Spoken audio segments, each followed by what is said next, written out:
a confusão com os áudios aqui, tá bom? Pronto, vamos lá. Estão vendo a tela do ambiente e princípios de network, né? Sim. Então vamos lá. Vamos começar por ambiência, tá? Ambiência nada mais é do que a importância de se relacionar com pessoas grandiosas. Grandiosas em quê? Em dinheiro, em número de seguidores? Não. Grandiosas naquilo que é virtuoso para você. Então, você quer conviver com pessoas grandiosas do mundo dos negócios porque você tem o objetivo de se tornar um grande empreendedor, ok? Você quer, mas ao mesmo tempo, você pode conhecer uma pessoa de poucas posses, mas que é muito grandiosa nos seus valores e virtudes. Uma pessoa de inteligência emocional muito aguçada. Então, a importância de você se colocar próximas de pessoas de uma maneira intencional, tá? Sem ser interesseira, mas que de fato vai te agregar algo. E aí tem aquela teoria clássica, né, de que nós somos a média das 5 pessoas que mais convivemos. Para que eu coloquei isso? Para a gente prestar atenção nas pessoas que a gente passa a maior parte do nosso tempo, tá? Pode ser, às vezes, um colega de trabalho, às vezes a menina que ajuda a gente dentro de casa. Então, assim, para a gente saber selecionar, principalmente essas primeiras pessoas que blindam a nossa ambiência, que seriam essas 5 em volta da gente, tá? A segunda coisa da ambiência é como o ambiente influencia no nosso comportamento. Tem vários estudos que falam que 90% do seu comportamento ele é moldado pelo ambiente onde a gente se insere. Sabe aquela coisa de fruto do meio, né? É exatamente isso, tá bom? Você tem aí 10% de algo individual, né? De virtudes e valores que eles têm que ser muito maior do que 90% que vai vir pelo seu ambiente, tá? E aí, por isso, a importância também de como a gente se comporta. Primeiro, do lugar onde a gente se coloca, né? Que isso vai modular o nosso comportamento. E segundo, a nossa corresponsabilidade para esse ambiente também, porque a gente influencia muito as outras pessoas. Saber disso daqui significa que, assim, se eu quero para minha vida ser uma pessoa que frequenta mais academia e tem hábitos saudáveis, eu não posso ficar lá com as minhas 5 principais pessoas, eu não posso andar em ambientes onde as pessoas não têm isso. Então, se meus 5 amigos são de hábitos alimentares ruins, de fast food, vivem em churrasco, bebe final de semana inteiro, não vão à academia, se as pessoas que eu mais convivo são assim, ou se no final de semana, por exemplo, eu me coloco em ambientes que não têm essa modulação de comportamento de hábitos saudáveis, ou seja, eu sou uma pessoa que eu vou para o barzinho ao meio-dia e saio do bar às 8 da noite, olha o gasto de energia que eu vou precisar ter sozinha para poder manter esse meu objetivo de comportamento de ter hábitos mais saudáveis. Então, o que que eu vou procurar fazer? É, por exemplo, eu quero ter hábitos mais saudáveis, quero acordar mais cedo, porque isso eu sei que é importante para mim, para os meus resultados, para o meu futuro como mãe, como mulher, enfim, para minha velhice. Eu vou parar de combinar de ir para o bar ao meio-dia com aqueles amigos que gostam do bar. E vou começar a me inscrever, por exemplo, em provas de corrida que vão me condicionar a estar naquele ambiente cedo. E aí eu vou começar a conviver com pessoas que são muito felizes e acordaram cedo e estão animadas e vão liberar endorfina. Então, isso faz com que o meu comportamento na hora da prova, depois da prova e antes da prova, ele seja condicionado àquele ambiente que eu vou frequentar. Então, Stefania, a gente precisa mudar as pessoas que a gente anda, a gente precisa mudar os lugares que a gente frequenta? Óbvio, tá? Mas é minha família inicial é assim. Bom, sua família não tem nada a ver com seus objetivos individuais, tá? Na verdade, elas têm a ver porque eles te ajudam a moldar os seus objetivos individuais. Mas uma vez que você vê que as pessoas que você mais convive têm objetivos muito diferentes, é natural sim que você se afaste um pouco para que você conquiste aquilo. E a tendência, quando é, por exemplo, uma pessoa muito próxima, né? Seu núcleo familiar primário, o seu esposo, a tendência é que você puxe essa pessoa para um ambiente, para um comportamento mais produtivo, mais em prol, né, daquele seu objetivo inicial. Porque se ele não fosse bom, você provavelmente não estaria se dedicando tanto para conquistá-lo. Então, sim, importante a gente se afastar um pouco. Então, lembrar da influência que a gente tem, que a gente é muito mais influenciado do que a gente acha que é. E tá aí, mais do que nunca, né, as redes sociais para a gente perceber como a gente fica viciado no conteúdo de uma pessoa, como a gente quer ter a vida daquela pessoa. E aí, até trazendo o ponto do seguinte: os ambientes, eles podem ser físicos ou eles podem ser digitais, tecnológicos. Então, as pessoas que eu sigo no Instagram interferem na minha vida? Interferem. Se eu sigo só meme, provavelmente eu vou passar ali mais tempo improdutivo do que tempo produtivo. Se eu começo a seguir pessoas que já estão no nível que eu quero chegar, seja o assunto que for, seja o assunto de fé, de atividade física, qualquer um, a tendência é que eu seja influenciada por aquilo, né? Não, à toa. As pessoas são chamadas de influenciadoras, né? E sim, a gente é muito mais influenciável do que a gente acha que é. Então, cada decisão que você toma, ela é completamente afetada pelas pessoas ao seu redor. E aí eu até chamo vocês para nos próximos dias começarem a perceber isso assim. Nossa, eu comecei a fazer tal coisa. Por quê? Porque você foi influenciada por quem?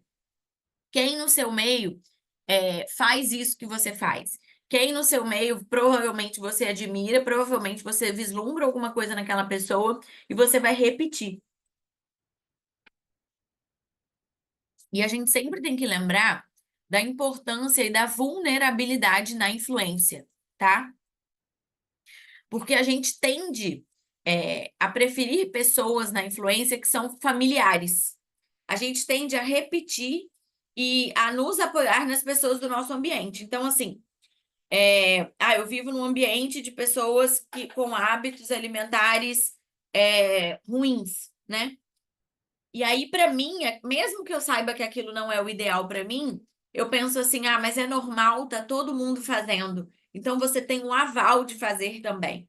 Isso eu estou falando para coisas boas, né? Mas tem na sociologia o que a gente chama de consciente, inconsciente coletivo. Sabe aquela coisa? Eu lembro que eu recebi esse exemplo quando eu fazia faculdade de comunicação na matéria de sociologia, eu nunca mais esqueci. Suponhamos que você tem, aqui num dia de jogo de Fla-Flu, um flamenguista sozinho na rua.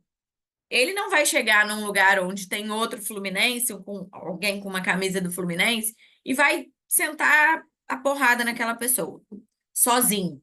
Mas se ele tiver num ônibus cheio de flamenguista e um falar assim: vamos ali pegar aquele Fluminense, aquele tricolor, desce todo mundo e faz aquele ato.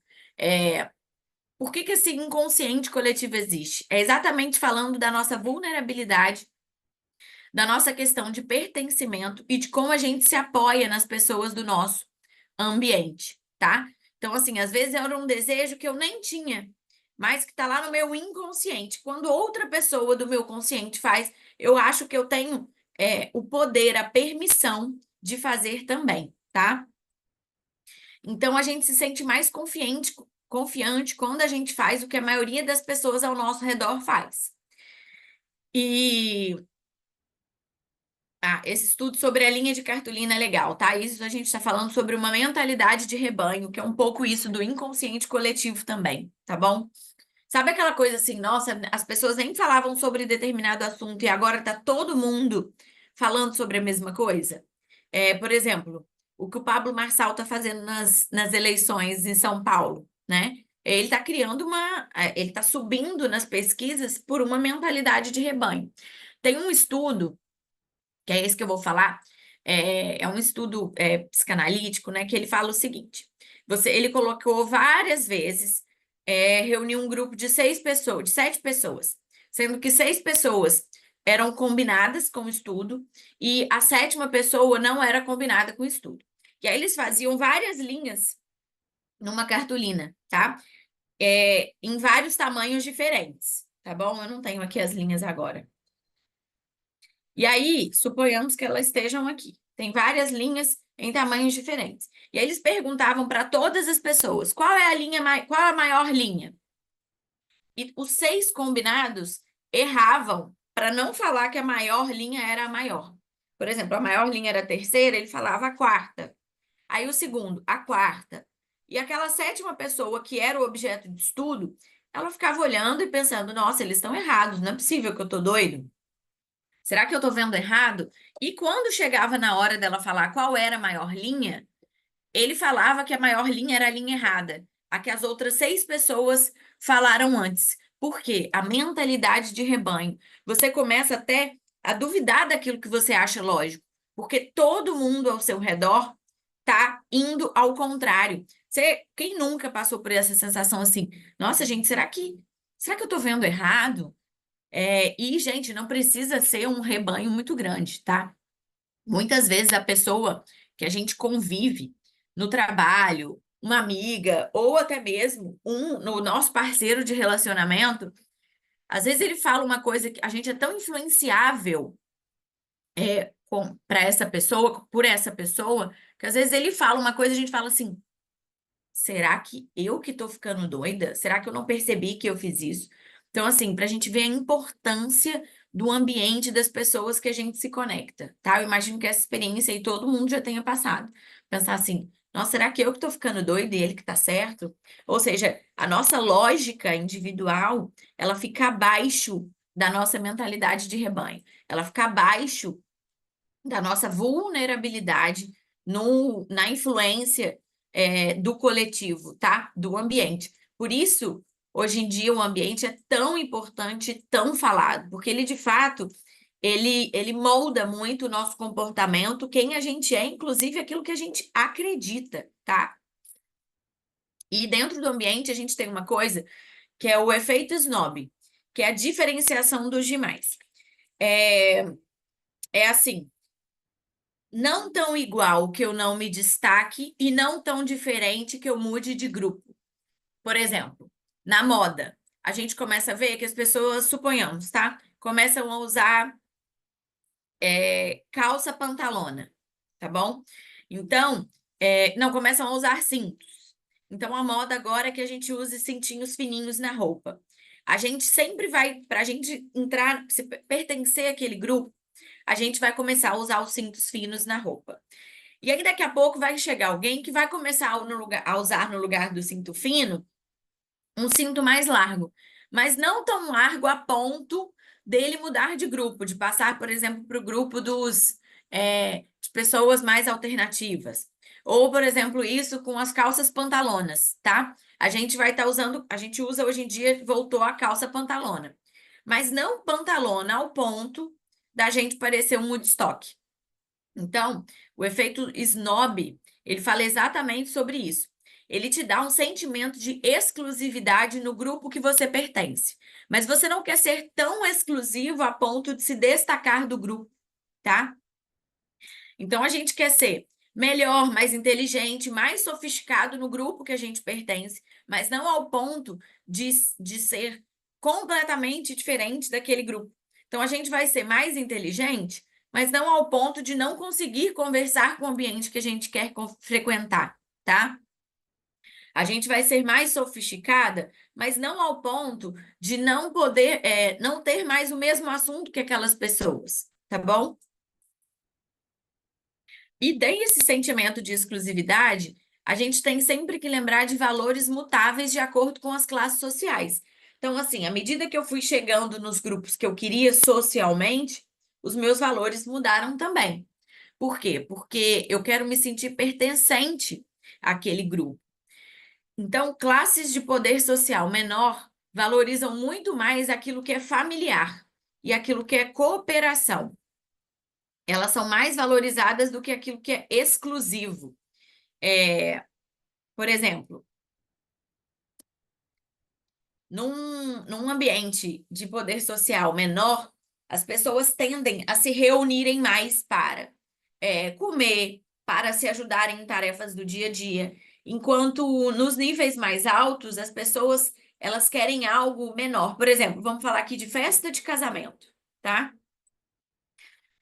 A gente já não tem uma sensação de que é mais sofisticado um casamento que foi feito só ali para 15 pessoas, 20 pessoas. Não fica, a gente não tem aquela. A gente olha e fala assim, nossa, é mais chique, é mais elegante. Quando a gente é mais. Tem um poder econômico menor, e aí não estou falando só de dinheiro, né? Eu estou falando assim do ambiente que você frequenta, das suas experiências culturais. Se alguém faz uma festa de casamento para 15 pessoas, a gente fala assim: nossa, coitada, tá passando fome, não tem como fazer a festa para mais gente. E aí o que que se faz? Fazem festas muito grandes, cheias de pessoas, com muita comida, muita fartura. Não existe o bom ou o ruim, o certo ou o errado. Existe aquilo que o seu nível socioeconômico começa a predizer. Então, se antes você era daquela pessoa, suponhamos, que gosta daquela montoeira de gente, churrascão, vou fazer meu casamento um churrascão. À medida que você vai evoluindo nos seus grupos sociais, você começa a falar assim: opa, acho que o churrascão já não combina mais comigo. Eu prefiro fazer hoje algo mais exclusivo, tá? Isso, gente, não sou eu que estou inventando, tá bom? São os estudos que falam. Então, esse efeito snob e essa diferenciação dos demais. A gente sempre busca esse sentimento de exclusividade dentro do nosso grupo, tá? E à medida que a gente vai é, evoluindo nos níveis socioculturais, nos níveis de inteligência, a gente tende a ficar cada vez mais, valorizar cada vez mais o que é exclusivo, tá bom? Por exemplo, quando a gente for falar de mentorias,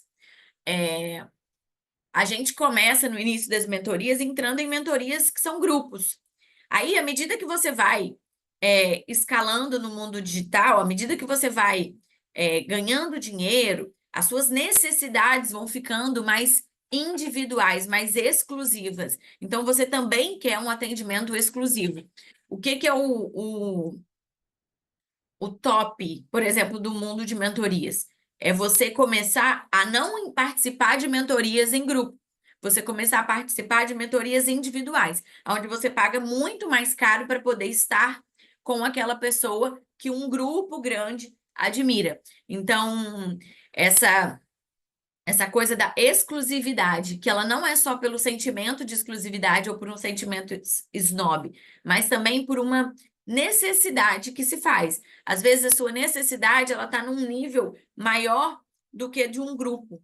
E então você quer receber exatamente aquilo que te cabe, tá? E aí entra no que a gente fala muito, que marcas e pessoas a gente tende a se diferenciar das demais para passar a nossa mensagem. Quando a gente é adolescente, isso é muito claro, né? Então, por exemplo, você tem um grupo de escola, suponhamos. Você tem um grupo que é mais do rock and roll, tá bom? Eu nunca participei da fase do rock and roll, participei de outras que eu não vou entrar em questão. Mas suponhamos que você já é mais do rock and roll na sua adolescência, mais rebelde. E aí, o que que a gente começava a ver lá na nossa época? Lembra que tinha os alargadores? Vocês lembram disso, meninas? Vocês ainda estão comigo aqui? Os alargadores de orelha. Lembram, né? E aí, você participava de um grupo onde várias pessoas tinham alargadores. Mas a pessoa que era tida como para chamar atenção, que podia virar liderança, que parecia mais cool pra gente, era aquela que tinha um alargador maior. É horríveis, eu também achava, Natália. Mas você entende como a gente tende a se diferenciar das demais para passar a nossa mensagem de quê? De que eu tenho essa rebeldia sim, eu tenho uma liberdade que você ainda não tem, pessoa adolescente do alargador menor, né? E aí isso a gente pode pensar para vários outros aspectos da nossa vida, principalmente quando a gente é adolescente, que é uma fase o quê? Onde a gente começa a identificar e a criar a nossa marca pessoal, né? A gente tende a se autoafirmar. Na verdade, eu falo que a gente não se autoafirma, né? A gente busca qualquer afirmação. Por isso a gente transita tanto e às vezes se excede tanto.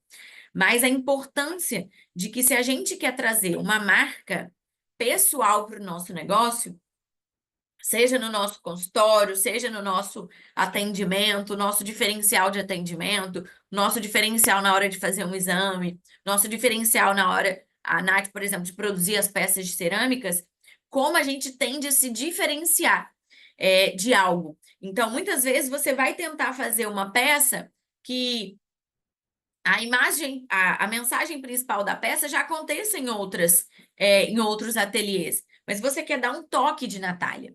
Então, você vai criar, de alguma maneira, algo para diferenciar e te trazer exclusividade. E aí, quando eu olhar para as peças, eu vou falar assim: isso daqui é Natália Queiroz. Isso acontece muito no cinema também, né? Não sei se vocês gostam dos filmes do Almodóvar, por exemplo. Você vê um filme do Almodóvar, você não precisa saber que foi ele que fez. Você pode começar a assistir um filme aqui, se você conhecer um pouco da marca pessoal dele, você vai falar assim, isso parece Almodóvar.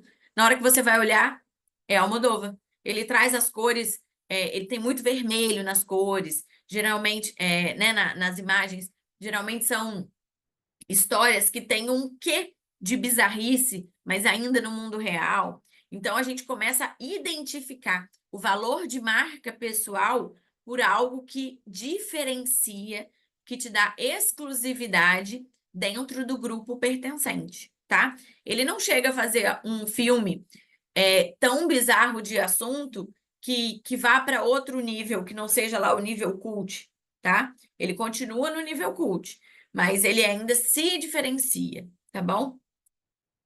Então a gente tem que sempre olhar para a gente pensar assim: o que que eu tenho que pode me diferenciar do grupo principal que eu participo ou do grupo que eu quero participar? O que que eu posso adicionar àquele grupo que eu quero participar? Porque, na verdade, a gente quer ser aceito, a gente quer encontrar aquilo que é a nossa identidade, aquilo que é nosso, né? Então, a gente vai encontrar ali uma divergência moderada. A gente quer se diferenciar dos iguais sem ser desigual, sem mudar de grupo, tá bom? Por isso, sempre a gente deve prisar pelo autoquestionamento. Ou seja, pessoas de responsabilização para tarefas relativamente simples, tá? Assim, eu quero estar no grupo das pessoas que faz atividade física. Eu estou de fato pertencendo a esse grupo que faz atividade física? Eu estou de fato fazendo o básico do que eu preciso fazer para pertencer a este grupo? Como que eu vou manter a minha motivação para pertencer a esse grupo?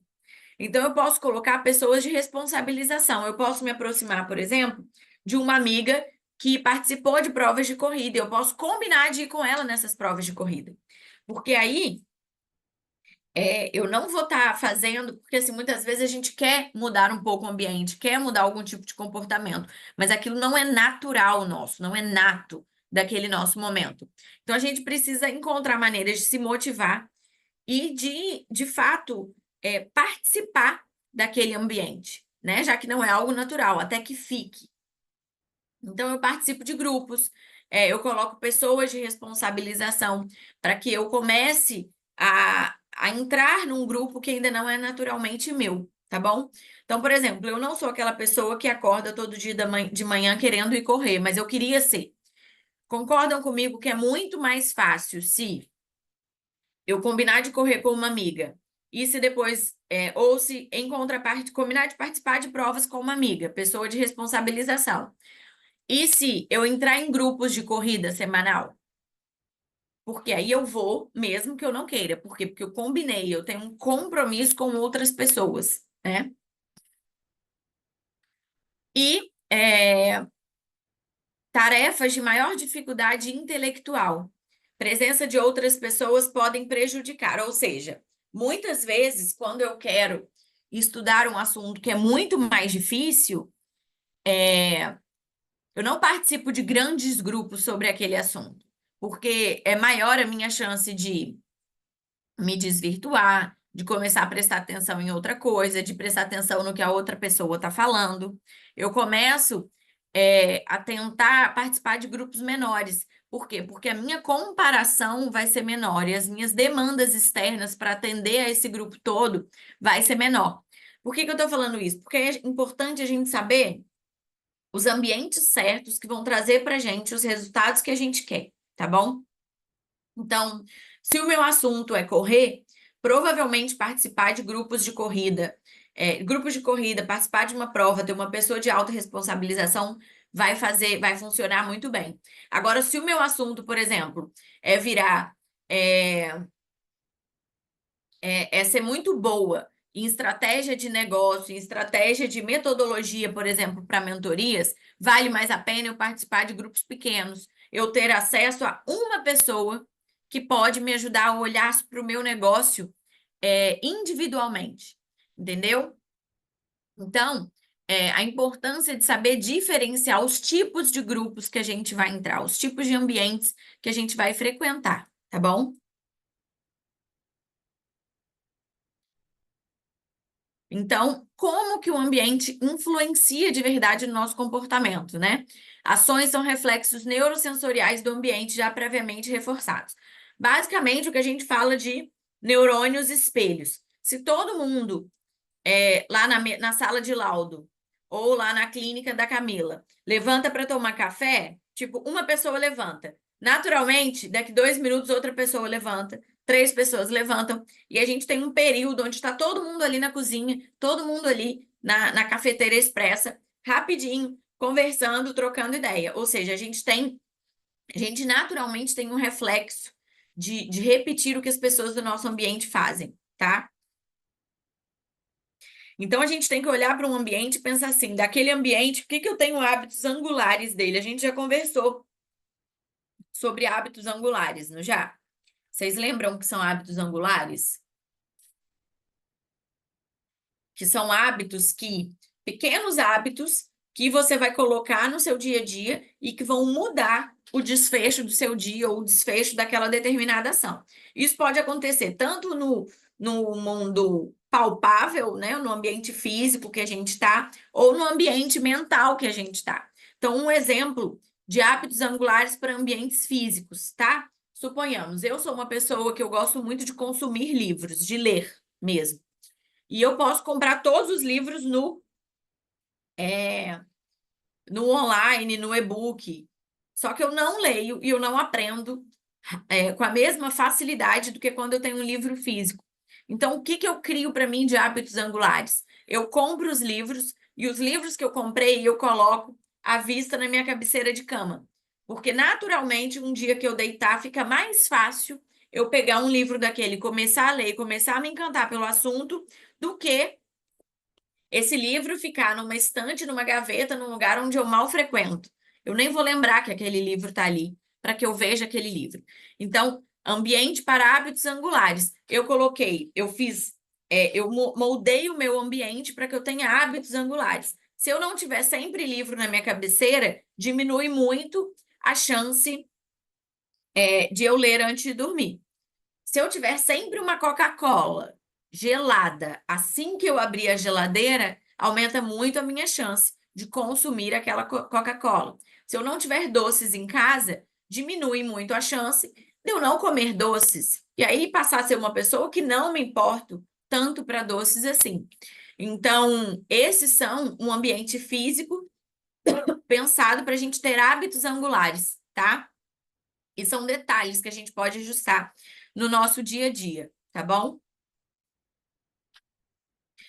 Esse estudo aqui sobre a preservação do carro num bairro de menor e maior riqueza lá nos Estados Unidos, eu vou falar dele na próxima aula, tá? Chama Teoria das Janelas, tá bom?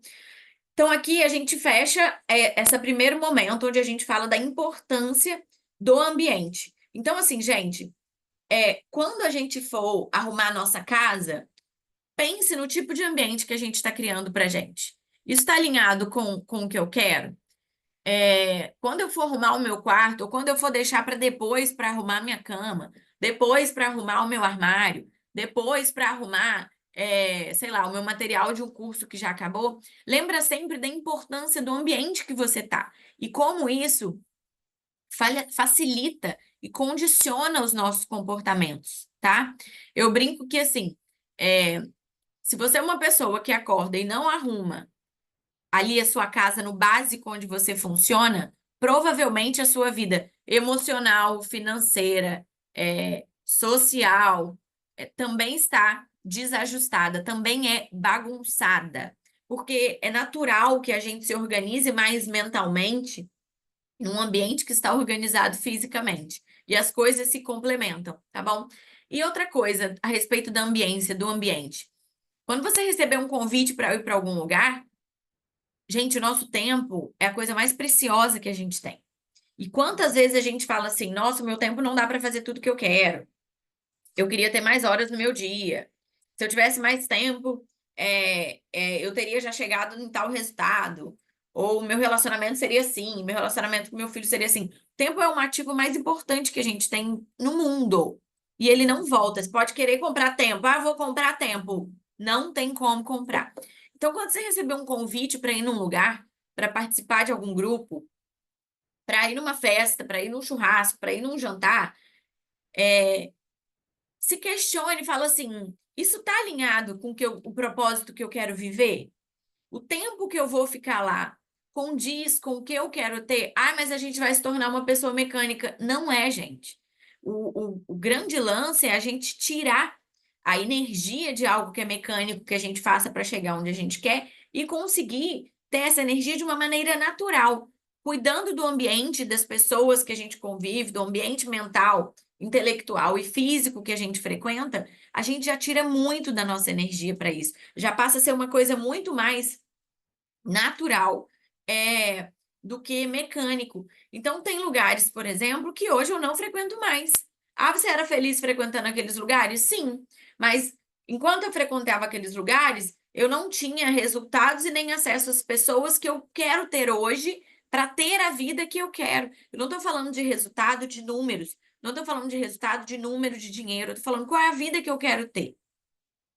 Eu, Stefane, quero poder ter um negócio meu que rode bem, quero poder ter energia para fazer as coisas do meu dia a dia, quero acordar disposta, quero ter um relacionamento saudável, quero construir uma família que esteja alinhada com os meus princípios, que a gente tenha tempo de qualidade. Então, será que a vida que eu tinha há 7 anos atrás é condizente com essa vida que eu quero ter hoje? Os lugares que eu frequentava 7 anos atrás é condizente com a vida que eu quero ter hoje? Não. Então, eu preciso mudar os meus ambientes? Sim. Eu preciso falar não. Eu preciso, se for para eu ir num ambiente que não esteja alinhado com o que eu quero, eu vou e fico menos do que eu ficaria. Sabe? A gente ser mais vigilante, com o nosso tempo, para que ele, de fato, dê para a gente o retorno que a gente quer, tá bom? Como é que vocês estão até aqui? Ótimo, Nath, é isso aí. Criando pequenos hábitos angulares, tá? Ambiente angular, tá bom? Quem aqui tem dificuldade de fazer networking? Não sabe nem.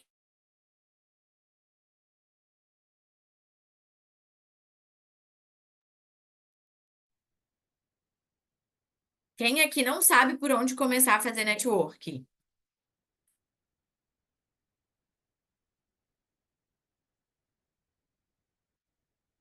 Não sabe muito, né?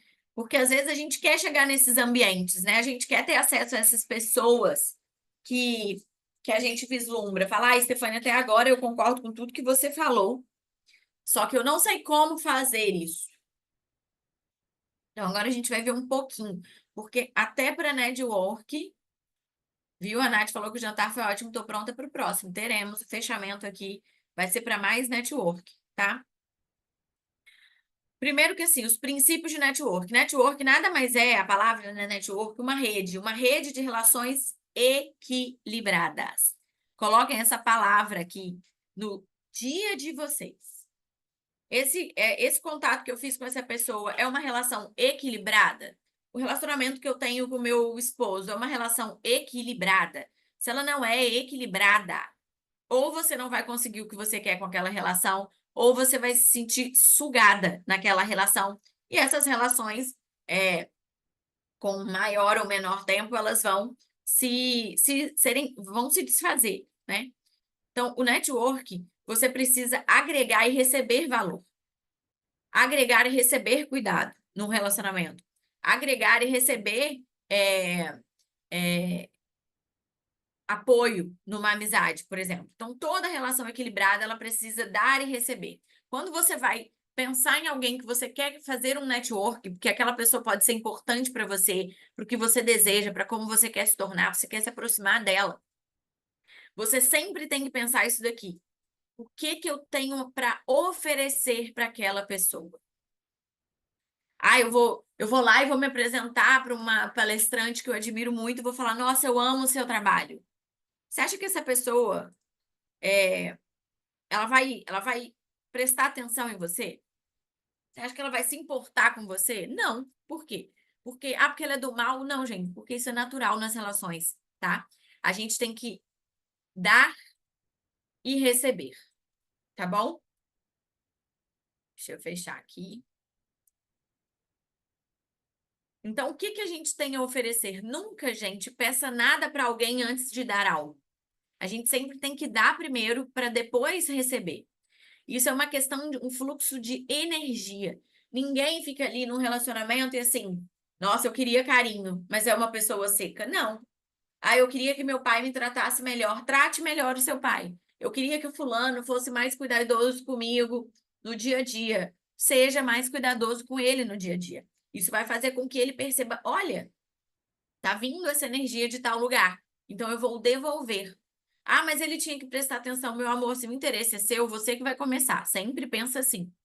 Então, não chega uma pessoa que você quer, por exemplo, eu quero que a Dani Amorim palestre no meu próximo evento, tá bom? Não pensa que ela não vai precisar de nada em troca. Ah, porque ela é interesseira? Não, porque é o sentido do.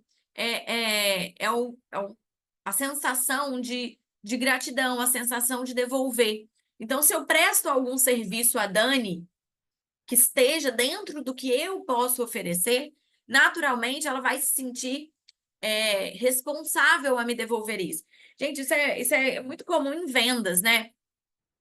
Ah, eu entrei numa loja, eu ganhei um chocolate gostoso, um cafezinho. A chance de eu consumir nessa loja é muito maior do que se eu entrasse lá e ninguém nem me oferecesse nada.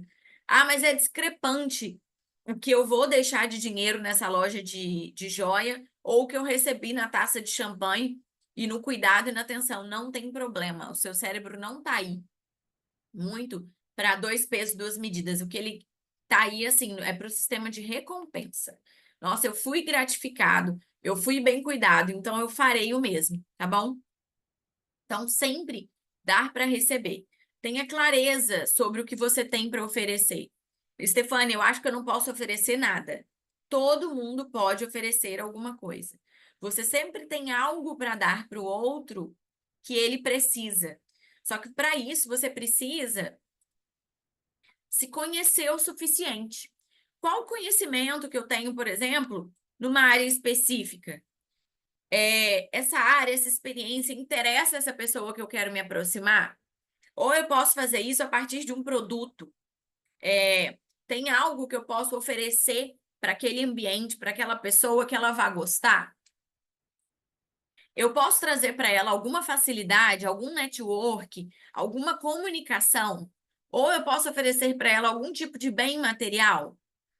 Não, não posso oferecer para aquela pessoa que eu quero fazer um network, um passeio no meu iate de 4 andares em Angra dos Reis. Mas será que eu tenho um contato de alguém que interessa a essa pessoa? Será que eu tenho algum tipo de facilidade em fazer algo que essa pessoa ainda não tem? Tá? Então, tente encontrar em vocês 3 marcos para vocês terem clareza do que oferecer. Separe 3 coisas que você já realizou e que podem ser relevantes para aquela pessoa que você deseja se relacionar. Por exemplo, vou pegar aqui o exemplo da Nath, tá? A Nath. 3 coisas que a Nath tem que me interessariam. Vou falar 2 aqui de pronto, tá, Nath? A Nath pode dar aula de cerâmica E a Nath tem facilidade com atividade física. São coisas que eu tenho dificuldade. Então, quando a Nath quiser,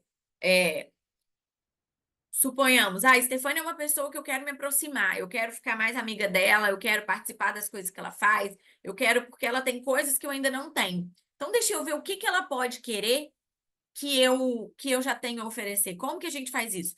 Faça a leitura da pessoa que você quer se aproximar, estude a pessoa que você quer se aproximar.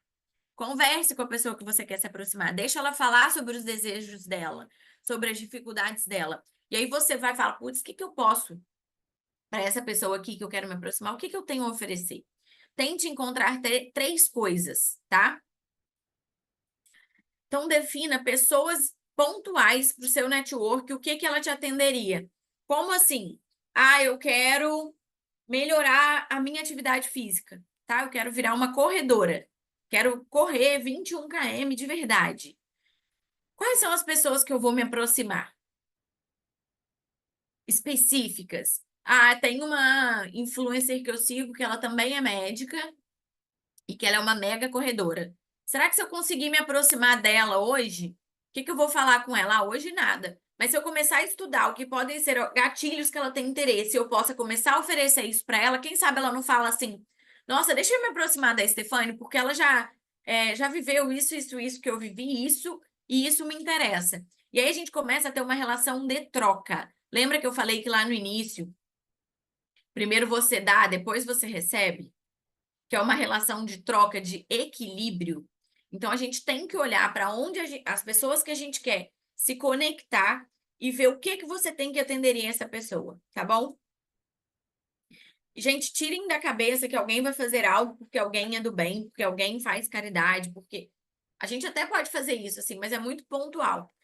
No dia a dia, as pessoas só fazem o que as convém, tá? Por quê? Porque nós somos seres humanos que são naturalmente egoístas. 90% do tempo a gente está pensando na gente. A gente não, se a gente não estiver pensando numa grande ação, num compromisso importante, a gente está pensando sobre a gente. Para e pensa as coisas que passam na sua cabeça no seu dia a dia. Você não fica assim, nossa, fulano, como é que ele está se sentindo? Será que na cabeça dela ela pensa assim? Não, você está pensando sobre você. É natural isso. Então, não queira tirar de outra pessoa algo que não vá é, agregar algo a ela também, tá bom? É sempre dar e receber. Estimule a pessoa a fazer aquilo que ela deseje, porque ela precisa que você faça. Então, assim, estimule que a pessoa deseje fazer aquilo que você precisa que ela faça. Pronto. Qual é a melhor maneira de você convencer alguém a fazer algo por você? É você fazendo aquela pessoa acreditar que ela quer fazer aquilo, né? Então, como que a gente faz isso? A gente traz para aquela pessoa a vantagem que ela precisa. Vantagem aqui não no sentido negativo, tá, gente? Mas assim, a gente faz aquela pessoa perceber que se ela fizer determinada coisa que você quer que ela faça, ela também vai se beneficiar, tá bom? Aí, pronto, já amei, Nath, a nossa conversa, ó, já valeu, viu? Viu? Já estimulei a Nath a fazer algo por mim para que eu faça também algo por ela, olha que maravilha. Então, a gente sempre tem que pensar assim, ah, eu queria que o meu chefe me colocasse naquela vaga ou naquele período de férias. O que que eu posso fazer por ele hoje que ele precisa e que vai ser vantajoso para ele, para que ele abra essa gestalt, essa oportunidade, essa janela de oportunidade, para que eu consiga aquilo que eu quero. A TT está está supondo que a gente seja interesseira na vida? Não. Eu suponho, eu desejo que vocês sejam intencionais. Porque se você for ficar a Deus dará, sua vida vai bater para qualquer lugar. Você tem que ter intenção naquilo que você faz, sempre reajustando a rota para que você chegue onde você quer, tá? Como que eu faço a pessoa perceber que ela vai ter vantagens? Tendo consciência do que eu posso oferecer ou do que aquela ação que eu convido ela possa oferecer e vendo se aquilo casa com o que ela deseja, com o que falta nela, tá bom? Então, aqui algumas técnicas boas de aproximação sobre o princípio de reciprocidade. A técnica BOAS é só para a gente lembrar. BOAS, tá bom? Sempre que você quer começar algo com alguma pessoa, seja, gente, assim, com a técnica do seu serviço médico. Você quer que ela ajude o seu período a ser mais fácil? Você quer que ela facilite ou que ela não dificulte o seu dia a dia na clínica? Que ela trabalhe de uma forma mais promissora, mais resolutiva, de melhor humor e que tudo funcione bem? Eu uso isso sempre, tá? Então, a técnica BOAS. Bom dia, boa tarde, boa noite, com um sorriso no rosto, entendeu? Olhe nos olhos da pessoa, porque isso passa confiança para a pessoa. Tanto passa que você é confiante, quanto que ela pode confiar em você, tá? Aperte as mãos das pessoas quando você chega, dê um abraço, abra um sorriso. Isso faz com que você coloque o seu nível de reciprocidade em outro lugar. E, gente, isso aqui, ai, mas é o básico. A maioria das pessoas não faz o básico, tá? Eu faço isso daqui claramente no hospital, com as técnicas, com os meus pacientes. Eu não abraço meus pacientes, mas eu chego, sou doutora Estefânia, eu encosto neles. Tudo bem? Eu sou a médica que vai fazer seu exame hoje. Eu olho eles nos olhos, eu abro um sorriso. E isso muda a postura da pessoa em relação a você. Se ela já estava assim, com aquela sensação de que meu dia vai ser cheio, toda médica é antipática, ela já desmonta. E a tendência é que ela faça mais coisas por você. Se ela tiver que escolher alguém para facilitar o dia, ela vai escolher você. Ela não vai escolher outra pessoa, tá bom? Outra forma da gente saber o que a gente tem para oferecer para alguém. Sempre faça mais perguntas do que respostas, tá? É sempre, gente, sobre o outro. Por quê? Porque a gente gosta de falar da gente. A gente tem que entender qual a necessidade do outro, como quando ele fala dele. Quais são aquelas pessoas, reparem, aquelas pessoas que a gente gosta de conversar. É aquela pessoa que escuta mais a gente do que a gente fala. A gente fala, nossa, fulano é muito legal, amei aquela pessoa. Por quê? Porque às vezes ela faz uma pergunta sobre nós e a gente começa a falar. E a gente começa a pegar todos aqueles 90% de pensamento que a gente tem sobre nós e a falar sobre nós. O que que a gente tem nisso daí? Uma sensação de prazer, de validação. Então, a tendência é que a gente receba melhor o que aquela pessoa que me escuta mais fale do que aquela que nunca me escutou, que não sabe nada sobre mim. Então, sempre sobre o outro. Ah, por que que você está falando isso, Stefane? Porque quando você for falar, se você quiser criar conexões, por exemplo, nas suas redes sociais, você não tem que ficar falando sobre você. Eu criei um método e eu melhorei a minha vida porque eu fiz assim, não sei o que, não sei o que. É sempre sobre o outro. Imagina você podendo estar hoje no lugar que eu estou. Então, a narrativa, por exemplo, se eu chego na praia e falo, há muitos anos eu sonhava em passar a minha segunda-feira na praia sem me sentir culpada. Hoje eu tenho uma vida linda, maravilhosa, um relacionamento maravilhoso, ganho o dinheiro que eu queria ganhar e posso escolher isso. Meu amor, você vai falar, ah, tá, bacanona, bonita, tchau. Agora imagina se eu começo a falar assim, boto uma foto minha na praia e coloco assim: quantas vezes você sonhou em passar a sua segunda-feira na praia? Você consegue fazer isso? Ainda não. Mas você percebe que mudando coisas em você, você pode chegar lá? Ah, é verdade. O que que eu posso mudar? Se você mudasse a sua rotina, se você mudasse o seu posicionamento, será que isso não poderia te trazer mais tempo de qualidade e te permitir estar uma segunda-feira na praia sem culpa? Ah, é verdade. Você entende como é que eu mudei a perspectiva e eu estou falando a mesma coisa? Só que eu estou falando, colocando o outro como o principal da minha narrativa. Por quê? Porque a gente gosta de falar da gente, porque a gente está pensando sobre a gente, porque somos naturalmente egoístas. Ah, Stefane, mas eu não concordo que o mundo seja assim. Meu amor, tem coisas que você acreditando ou não, elas são como são. E sim, nós somos egoístas, tá? Então, a gente precisa ouvir muito mais do que falar. Isso é uma coisa ativa. Poucas pessoas são naturalmente bons ouvintes. Por quê? Porque a maioria das vezes nós gostamos de falar sobre nós. Mas o pulo do gato está em fazer aquilo que poucas pessoas fazem, né? Em sermos a minoria. Então, ouvirmos muito mais do que falarmos, tá bom? E outra coisa, só vale a pena você criar network com alguém se os princípios e os valores forem alinhados. Ou seja, faz sentido eu criar network com uma pessoa, suponhamos, Camila, tá?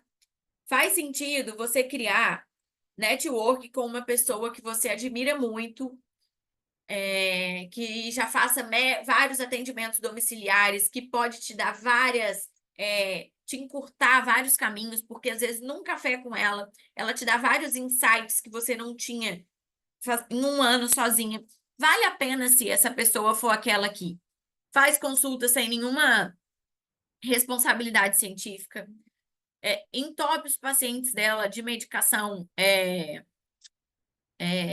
controlada, faz com que essas pessoas não mudem o hábito de vida, o estilo de vida, e só tá com um monte de medicação, um monte de hormônio. Isso não é a forma como você trabalha? Não, não faz sentido. Então a gente vai perder tempo, porque não é o que eu quero, exatamente. Então, ai, mas ela é a principal do mercado de emagrecimento ou de atendimento domiciliar. Deixa ela na vida dela. Você não vai perder tempo, você não vai perder energia, você não vai se doar, porque é uma rede, uma relação para algo que não esteja alinhado aos seus princípios e valores, tá? Então, só isso daqui já tira toda a possibilidade de você ser intencional, é igual a você ser interesseiro. Você é interesseiro quando você se alinha com pessoas que não têm essa relação de ganha-ganha no médio e longo prazo. Gente, relacionamento, ó, network é um investimento a médio e longo prazo, tá? Você não vai começar hoje a se conectar com uma pessoa e já tirar dela o que você mais quer. No sentido de insights, no sentido de sabedoria, no sentido de ver como aquela pessoa se comporta para eu me comportar também, porque eu quero ser próxima ao que ela é. Você vai construir a relação, tá? Então não tem nada a ver com interesse. Interesse é uma relação rápida, que não vai se perpetuar no tempo, onde provavelmente você não tem princípios e valores alinhados com a pessoa, ou ela, sem saber, não tem com você, tá bom? Então, network é uma relação de ganha-ganha para médio e longo prazo. Ah, mas eu venho de uma crença onde eu acho que as relações de trabalho, de minha com a minha funcionária, minha com o meu marido, minha com o meu filho, são sempre desequilibradas. Eu sempre acho que tem alguém ganhando e outra pessoa perdendo. Então, eu não acredito que as relações podem ser de ganha-ganha. Sim, gente, as relações podem ser de ganha-ganha. E as relações saudáveis, que vão ficar validadas no tempo, são aquelas que são de ganha-ganha. Então, se coloque em ambientes de pessoas, crie vínculos com pessoas que têm os seus princípios e valores alinhados, tá bom? Antes de estabelecer network pelo que uma pessoa tem, crie essa relação pelo que essa pessoa é, tá? E isso vai ativar esse princípio de equivalência. Vai ser muito mais fácil vocês se conectarem, porque vocês têm algo em comum. A valorização do outro, ela é uma compatibilidade da sua missão em consonância com a oferta do que você tem para oferecer. Por exemplo, Nath, eu pensei em te conectar com a pessoa X. O que que você acha disso? Muitas vezes eu não posso dar para a Natália uma coisa, um bem material ou algo super intelectual que ela tenha. Mas, Nath, deixa eu te conectar com aquela pessoa que eu sei que é interessante para você. Nossa, excelente. Por quê? Porque é compatível com a Nath. O que eu, a virtuosidade, os princípios que eu tenho e que essa pessoa que já é conectada comigo também tem, tá bom? Se você valoriza alguém pelo que tem, certamente ela também vai te valorizar só por esse aspecto. Então, gente, é aquilo. As relações, elas são um ganha-ganha. Se você é interesseiro com alguém, você pode ter certeza absoluta que essa pessoa está sendo interesseira com você. Ah, deixa eu ficar aqui só enquanto eu ganho dinheiro. Você pode ter certeza que essa pessoa também só vai te usar enquanto você for uma mão de obra barata para ela, tá? Nunca é unilateral, tá bom? E agora vamos à parte prática. 4 passos para network. Parece que não acaba, né? Vocês vão ter acesso a essa aula, tá bom, gente? Sempre ative a lei da reciprocidade. Devolução de valor pelo desejo da pessoa e não pela obrigação. Ou seja, a pessoa ela vai te dar algo em troca, não porque ela é obrigada, mas porque ela tem vontade de fazer isso. E aqui está a chave de qualquer relacionamento, de qualquer network que você possa ter, tá bom? Faça a pessoa desejar aquilo que você quer que ela faça. Faça a pessoa ver que ela fazendo aquilo que você sugere, ela tem vantagens no que ela também busca, tá? Sutileza na abordagem é essencial para dar continuidade na conversa. Você não vai chegar, fulano, olha só, deixa eu te falar, eu acho que você quer isso daqui. Se eu fizer isso, isso, isso, eu consigo te dar isso. Você me dá isso em volta? Não, gente. A gente primeiro tem que se sentir seguro, confortável, em consonância na lei de na relação de network, na lei de reciprocidade. Gente, isso daqui você vai usar cá entre nós, tirando o meu noivo que está aqui presente, você vai usar isso com os seus maridos, entendeu? Sabe aquela coisa assim, eu faço ele achar que é ele que quer fazer aquilo. Muitas vezes eu mostro para ele que ele tem vantagens ele fazendo aquilo que eu queria que ele fizesse. E aí, às vezes, ele acha que ou a ideia é dele, e eu vou deixar ele achar, porque não me importa a glória, me importa o resultado.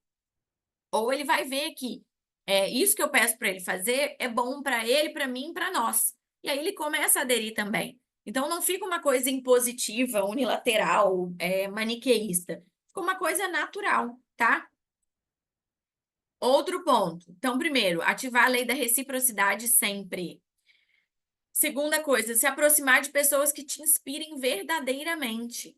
Comece a pensar em como você pode agregar valor a essa pessoa. Se possível, utilize de contatos em comum para ser introduzido a essa autoridade no assunto que você quer, a essa pessoa, tá? Já vai ser apresentado por alguém que já te gera uma confiança. Ou seja, quando eu sou apresentada, suponhamos, eu vou pegar a Nath e vou apresentar ela lá no Américas. É muito diferente dela já chegar direto na coordenadora do América se apresentar. Quando eu apresentar a Natália para a Tabata, ela vai falar assim: eu vou falar, essa é a Natália, que tem isso, isso, isso, isso, isso, isso, isso, isso, isso. Ou seja, ela já vem com um arcabouço de confiança. Então, utilizem-se de pessoas em comum para você chegar a pessoas que te inspiram ou que podem te facilitar uma vaga, que podem te facilitar algo, tá?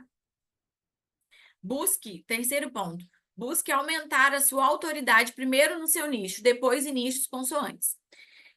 Então, vamos lá.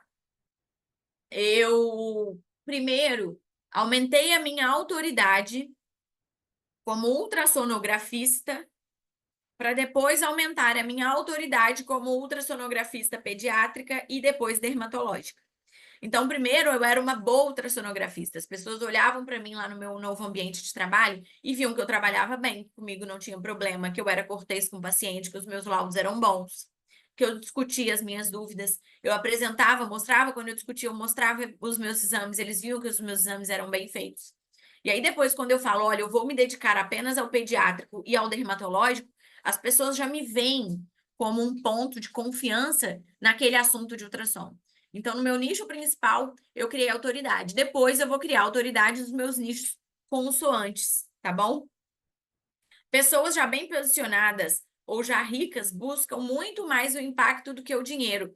Ou seja, quando eu quiser encontrar uma pessoa que já está num nível de posicionamento muito maior do que o meu, você pode ter certeza que ela está pouquíssimo importando com o que eu tenho de financeiro, de material para entregar para ela, mas sim com o que eu tenho de intelectual, de virtuoso para entregar para aquela pessoa, o que eu tenho de mentalidade para entregar para aquela pessoa. Ou seja, se a gente busca determinados ambientes, determinados lugares, determinadas conexões pelo que a gente tem, a gente gasta muita energia só no que a gente tem, em bens materiais, em coisas materiais, a gente também está colocando energia no lugar errado.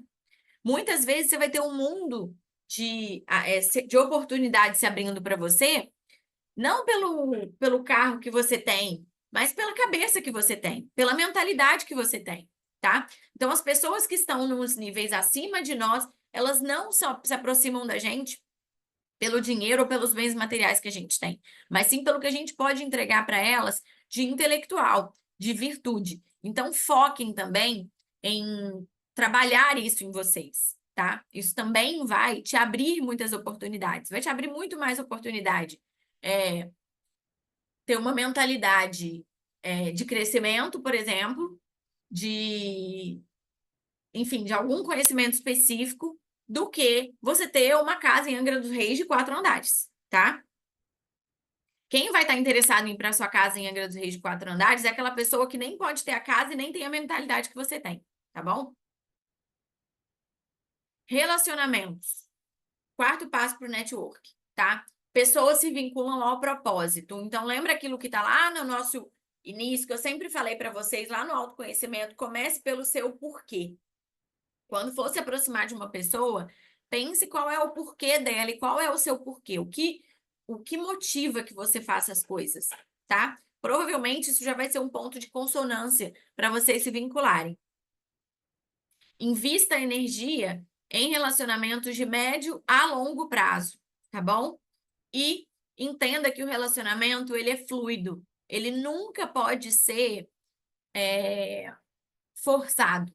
Nossa, eu gasto muita energia para estar perto daquela pessoa, para conseguir um tempinho dela. Então, calma, ainda não está na hora de você ter uma relação com ela de ganha-ganha. Ou porque o que ela tem para te oferecer, você acha que é o que você quer, mas de verdade não é. Ou o que você ainda tem para oferecer para essa pessoa ainda não faz muito sentido para ela. Então, os relacionamentos, eles precisam ser fluidos, tá bom? Então, 4 passos para o network. Lei da reciprocidade. Se aproximar de pessoas que te inspirem de verdade. Busque aumentar a sua autoridade primeiro no seu nicho, para depois você ir para nichos consoantes e crie sempre um relacionamento. Ganha-ganha, médio e longo prazo, tá bom? E, amores, sim, a gente precisa pagar o preço para a gente poder subir de nível, tá? Pagar o preço é como? A gente se dedicar mais a gente, ser mais firme com a gente, nos lugares que a gente vai, com as pessoas que a gente se conecta, com aquilo que a gente estuda, com o que nós fazemos com o nosso tempo livre, tá? Isso são coisas que a gente vai falar agora no próximo momento, tá bom? Que vai ser o de transformação.